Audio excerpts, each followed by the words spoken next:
মালদার 12 নম্বর জাতীয় সড়কের আলমপুরের রাস্তায় আলু ফেলে অবরোধ করল কিষাণ মোর্চা সদস্যরা।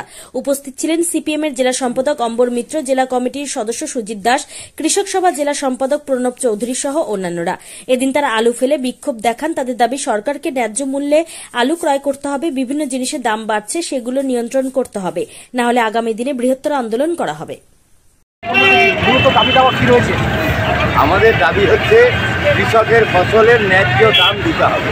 আলু 1300 টাকা কুইন্টাল দরে সরকারকে কিনতে হবে, মানে 13 টাকা কেজি দরে। বাজারে আলুর দাম বাড়ছে, কৃষক আলুর দাম পাচ্ছে না, মাঠে 2 টাকা 3 টাকা 4 টাকা কেজি দরে বিক্রি হচ্ছে। আমরা তার প্রতিবাদ করছি। চালের দাম বাড়ছে, কিন্তু ধানের দাম চাষি পাচ্ছেন না। ধানের দাম পাচ্ছে না চাষি, আর চালের দাম হু হু করে বাড়ছে। আমরা তার প্রতিবাদে গোটা রাজ্য জুড়ে পথ অবরোধ করছি। টমেটোর দাম নেই, অন্য ফসলের দাম নেই, কৃষক সর্বশান্ত হয়ে যাবে। তার বিরুদ্ধে আমাদের লড়াই, সংযুক্ত কিষাণ মোর্চার লড়াই। এই লড়াইয়ে আমরা গোটা জেলা জুড়ে অজস্র জায়গাতে পথ অবরোধ করে বিক্ষোভ দেখাচ্ছি। সংযুক্ত কিষাণ মোর্চার ডাকে সারা রাজ্য জুড়েই আমাদের আন্দোলন। তৃণমূল কংগ্রেস এবং বিজেপির সরকার, রাজ্য সরকার এবং দিল্লির সরকার, এই দুটো সরকারই কৃষককে শেষ করে দিতে চায়, কৃষককে ধনে প্রাণে মারতে চায়। তার বিরুদ্ধে আমাদের আন্দোলন।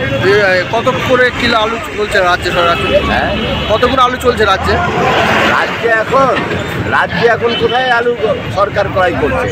সরকারের ক্রয়ের কোনো ব্যবস্থা নেই।